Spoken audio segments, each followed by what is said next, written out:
welcome to our fireside chat about From SCENTS to Success. My name is Felecia Hatcher, CEO of Black Ambition, and I'm super excited to be in conversation with you, especially, more than anything, talking about, everything startup, talking about your journey, family business, curing the world of bad armpits, like all the smelly things. Kids.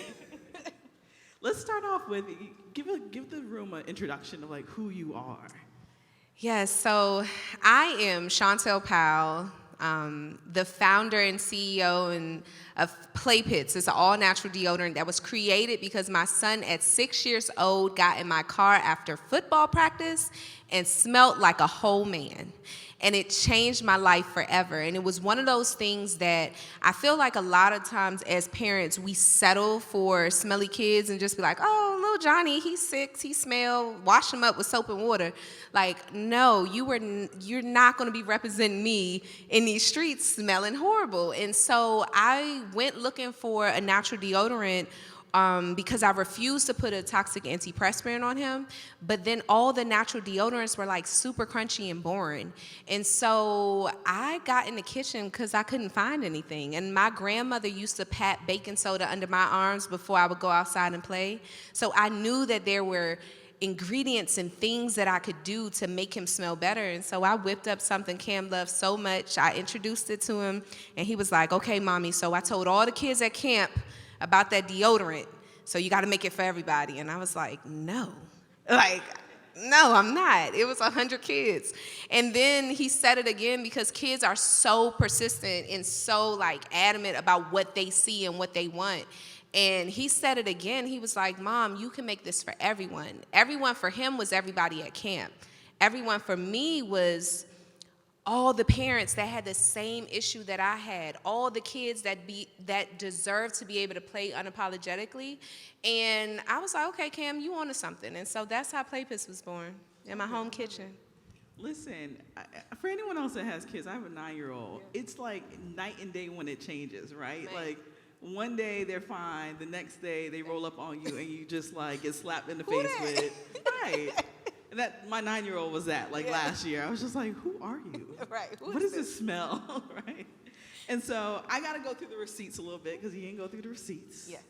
And you got receipts longer than a CVS. Listen, receipts. Longer than a CVS receipt. And so just some of the things that you did not mention, right? You talked about being a parent, right? And kind of in Echo and Green, we call it moment of obligation. Like when you see a problem really kind of bigger than yourself, and you ask yourself, if not me, then whom, right? Yeah. But then also a wife, a mom, entrepreneur, someone who has worked extensively in the wardrobe and styling space, branding and production for high-end clientele like Tyler Perry Studios, and then now building this amazing company. Being a Clark Atlanta University Okay, CAU. I was taking my time getting there because I knew somebody was going to cut up when I said it. Clark Atlanta University Fashion Merchandising Program, class of 2009. And then you've been building this business, right? Building a family, building a business, but really kind of building a legacy. And so you talk to us about the reason, kind of the idea, right? And sometimes our parents push us, sometimes friends, sometimes the marketplace. But you said my son was the one who really kind of pushed me into this. But tell us a little bit more on the other side of that, right? Yeah. And so not just the idea, but the mechanics of that. Tell us how that part got started. Well, I think for me, I'm a first-generation college-educated person in my family, right? And so I was the first generation to realize that what hadn't been done could be done. And so then I went from Clark Atlanta, while at Clark Atlanta, interning for someone like Tyler Perry here in Atlanta, Georgia. And literally I would walk into the studio every day, and on the wall, on this glass entryway, it said, "A place where even dreams believe." And I would see that every single day. And then I would watch this man who at the time was worth more than $600 million, $800 million work like he didn't have anything in the bank. Like, he would get to work before us and leave after us. And I saw that drive, and I knew his story. And I think what it really was being able to see what's possible. And that was, I think Cameron ignited that in me, because I think about the fact that I hadn't seen that with my family, but now for me to be able to flick a light in my child's life, in my children's life, in my family's life, and really do something different, I think that's really the mechanics of the power that really pushed me to like move forward. Nice, I love it. My team put these questions together, Okay, right? all And right, they're team. great questions. And they want me to ask about challenges. And I hate when people immediately ask Black people about challenges, because that isn't the only story of our Yeah. life, right? And so tell us a little bit more about like the opportunity that you saw in the early days of building this company. Like, did you feel it was going to be a company that ended up in Target, right? Did you feel that it was going to be the company that was transformational for like sports teams and families? Did you feel at that time that the company could have like the global potential that you're walking into? Like, tell us a little bit more about what you felt in those moments. Yeah, I think in the beginning, and I'll touch on the challenge, but because it leads to the opportunity. In the natural deodorant space, traditionally it's a boring category, right? Like, who gets excited to buy deodorant? And so I knew that I was doing something, and I could bring something with a different flair and a different excitement, and create a fun product in a traditionally boring space. I think the challenge was, in the beginning, convincing people, like, try my natural deodorant. And so when you're selling to people, one, traditionally, Black people, they wasn't interested in deodorant, like natural deodorant. Everybody was wearing Dove and Secret, and they were like, girl, that don't work. And I have to convince them. But what I saw the opportunity was to educate my community, educate people on why they should pay attention to ingredients, pay attention to what's in your product before you just put it on your body because this big company has this huge marketing budget and can put it in front of you. And so I saw it as an opportunity to kind of educate the next generation and the current my generation and generations before me about ingredients. And I feel like nobody really was talking about that to us.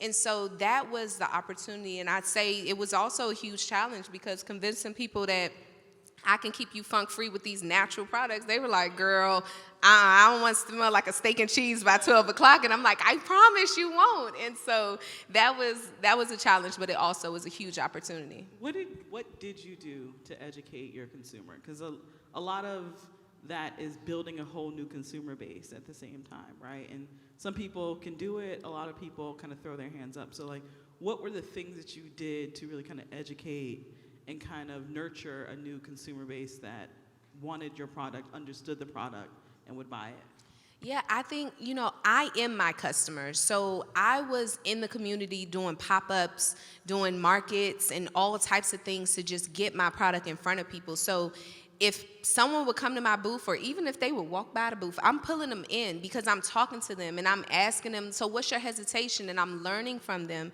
And I really think that it was one of those things that I was able to connect with them.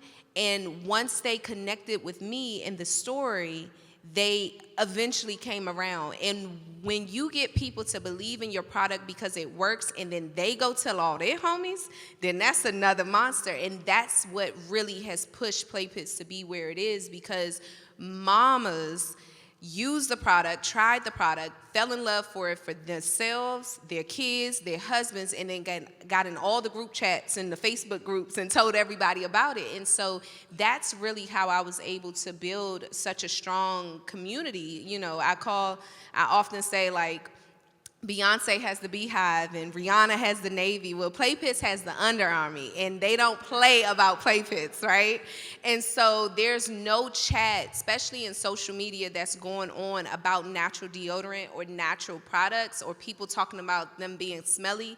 And the Under Army is not dropping Play Pits in the chat, because that's how much they love and support the product. So I think the educational piece went a long way, and the fact that I was in grassroots. I didn't have a lot of money, so I never was up high just marketing. I was like right down with you, asking questions and talking to my customers, and so they got to know me.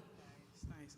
Tell us a little bit more about like the business journey or resources that you used, right? Because I think oftentimes we'll see really successful people, especially like Black successful people, and oftentimes we don't dissect like what were the pathways, resources that were inflection points for them. And so if you could just share like, hey, this program in Atlanta was pivotal for me, right? Or we're gonna get a Black Ambition. Yeah, but like absolutely. what programs, what resources along the journey that you could say like, man, like when we did this, it really helped, right? Or when we did this, it really added a level of clarity or refinement or access to the things that we're doing. Can you unpack that locally for us a little bit? Yeah, I would say, and I saw her here, I'm not sure if she's here, but Dr. Key of Village Market. When I think about, yeah, listen, Dr. Key is the queen. I literally, every time I see her, it's like all hail to the queen of business, small businesses. Because what she does and what she did, I'll never forget, it was one of our very first pop-ups here in Atlanta. We were traveling here from Maryland, and I was very nervous to do a village market because I had heard such great things about it. Went to the event, and I didn't like my position at the event. And me and my husband, we were walking the venue, and I'm like, they got me in the back. I don't like this. And because I knew my product is one of those things that people already gonna be like, girl, it don't work, right? So I couldn't have a bad position. And so I went walking around and looking for somebody that was a part of the Village Market team. Didn't know who I ran into was Dr. Key. And so I said, hey, are you a part of the team? And she said, yes. She never said who she was. And I said, I don't like my space. And she said, well, where do you want to be? And I walked around the venue and found a good little place in the front, right at the entryway. And I said, I want to be right here. And she said, okay, well, let's go get your stuff. And that was the heart that is needed to support Black businesses. I feel a lot of times organizations, they do a lot of work to check a box, but the heart is not there. And I will say Village Market, from that moment up until now, Playpits is in Village Market Retail, right? Village Retail. And she provides workshops. And during the pandemic, I was able to meet an accountant through her. And she was able to have different resources and workshops that were able to pour into me and educate me because, honestly, I didn't really have friends that were entrepreneurs that I could call on. So it was organizations like a Village Market that can put me in contact with people who can help give me advice or just give me, some information and resources. So yeah, definitely, Village Market. Yeah, I love it. Talk to us a little bit about running a business with your husband, Kiana. It's so fun. No, but look, honestly, it's hard. I would say, I looked at that question, right? And I was like, how am I gonna answer this? And I think the thing is, it is one of the hardest things. I don't know what it's like not to run a business without my spouse, but I can imagine it could be a teeny bit easier just because you literally never turn it off. And so when you're working with your spouse, it's like, okay, I think I'll clock out of work, but then we at the dinner table and you talking about the meeting we had at 4:00, and I'm like, bruh, I'm tired. I don't want to talk about this. But it's also the most rewarding thing because you can see what you are creating and building together. And to be able to build an amazing family together is one thing, right? And I feel like what the reward that we're able to show our children, to be able to walk, my kids witness me pack orders on the living room floor at 11, 12 o'clock in the morning, after work and do all those things. And the first day we walked in Target and they were able to see Play Pits on the shelves of Target, no feeling could really describe, no words could describe that feeling. And to know that me and my husband created that for our family is really an amazing thing. So I'm so grateful to have someone who supports all of my crazy ideas. So, I always have somebody I can trust. I hear stories of people having co-founders and people on their team that they can't trust. But for me, I know he wants the best for the brand just like I do. And if I have to go away on travel and something has to be addressed, I know he's going to do his very best to address it. So I'm grateful, but it's very hard. I would never say it's easy. I know it. Right? I ain't going to lie. Ran a business with my husband for 12 years, two businesses, right? Yeah. So I know the good, the bad, and the ugly of that. Yeah. But you know, when you said like your kids got to walk into Target and see your business, it reminds me of something a friend of mine, an older friend of mine, preacher friend of mine said, and she's like, your kids should enjoy their inheritance while you're still here. Yeah. And I was just like, man, it was such a reframe because we're taught to like build a thing, to leave something for them. And he's like, no, like they need to enjoy it while you can still see them enjoy it and see them experience it and see them walk into it. And it was such an interesting reframe to building a family business and what that looks like while you're living and what that looks like once you've left this earth. And so thank you for sharing that. Yeah, no, right? it's those moments, honestly, you know, you talk about how hard entrepreneurship is, but getting to those beautiful, special moments are really like the fire and the gas to keep me going on the hard days. Being able to take my kids, my husband is a CBS Morning News, like, news watcher. And to be able to be interviewed by Gayle King and take my kids with me and them hear be on set and all that, like, that was another moment. And so I just try to get to those moments and bring them along because as a parent, I see the power of exposure. When you expose your kids to like these different things that you weren't exposed to, it normalizes it and it makes them feel a sense of like, I can do this. Like if my mama could go on Gayle King and I want to do this, I know I could do it because I've seen her do it. And I know she didn't do it with a silver spoon or she didn't do it with a fat check from somebody. She did it literally like self-made. And so I'm grateful for those moments. Ooh. Round of applause for that, yes. And so, can we talk about the fire? Yeah, we could talk about the fire. Because in entrepreneurship, life will punch you in the gut more times than you can ever imagine, right? And I think, I remember before you won Black Ambition, I remember seeing that. I don't remember what publication, and I was just like, my God. Like, how do you get up the next day? How do you rebuild? How do you repackage? Like all of those things.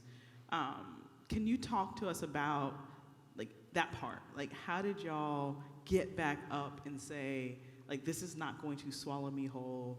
We are not going to fall into pieces so that the thing can follow me whole. Like talk to us a little bit about that. Because I think we don't oftentimes have like those levels of conversations about getting up the next day and what is required when life literally punches you in the gut or things literally burn down. Burn to the ground. Just to catch you all up on what the fire is. So September 13th at 3 a.m., I received a phone call that my warehouse was on fire. And this warehouse was something that it was Play Pits HQ, but it also represented so much. I built my business out of my family kitchen and was able to move into this 2,500 square foot facility right here in Atlanta, Georgia. And we were there from 2020 to this date, 2022. And to pull up at 3:40 and watch all your hard work in this symbol of accomplishment burn to the ground was something that honestly is indescribable. But I think what really happened, it was one of those moments that I surrendered. I sat out there and Keon took the video as I was sitting. I was like, why are you recording me right now? But I look at that video and I'm like, you really didn't know what to do. You know, being a person who feel like I can control this, I can figure this out. Like, you literally don't know how to figure out what to do when everything burned down. What you gonna do? And I left there and we went home because they said, we gonna be putting out this fire till 1 p.m. It started at 3 a.m. My neighbor had propane gas and all the things explosive, right? So it was just this huge fire, and they said, come back at 1 p.m. Well, by 1 p.m., I did try. I said, all right, let's rent a truck. Let's see if we can get anything out of there, and call up your friends. And we made the calls. We pulled up at 1 o'clock, and everybody was saying, like, oh, they said they're going to let some people go in. And I'm like, all right, bet, we going in. And they said, well, where's Play Pits? And where is this other business? And so we go to the fire marshal. They said, well, you can't go in because your unit was right next to the unit on fire, and your firewall is unstable because the roof caught on fire, so now everything is unstable. So my whole front office was in flames and on fire, but the back where the inventory was, I could see it. So I literally could see everything that I needed, but I couldn't get it because they were like, it's not worth risking your life. And so in that moment, I surrendered because I knew in my spirit, with tears in my eyes, that God didn't bring me this far. He wouldn't let this little black girl from DC do all that she'd done, be able to build a brand that she's been able to build, to just be like, bam, it's over. So I really had to truly know in my heart, like, I don't know how I'm gonna do it, but I'm just gonna say, God, you got me? Cool. And I'm just gonna do something every day to move forward to get out of the situation. And so the next day, oddly, it was nothing but God. August 24th, I met a woman at an event at the Fearless Fund. Somebody introduced me. She had a 3PL. We had scheduled to meet with her September 14th. So September 13th was the fire. September 14th at 9 a.m., I had to go to this 3PL. So I'm having the meeting, and she's asking me like, oh, okay, well, where's your warehouse? And I said, well, my warehouse was on Fulton Industrial, but it burnt down yesterday. And she said, oh, my God, how are you standing here? And I said, well, girl, I ain't had nowhere else to go. And she was like, oh, you different. And I literally just knew I had to do that. I couldn't cancel that meeting. That was what I needed to be able to get my business back up and running. And so I think that ability to surrender in tough situation and just trust that God will get you out of it really helped push me forward. My God. Talk about strength.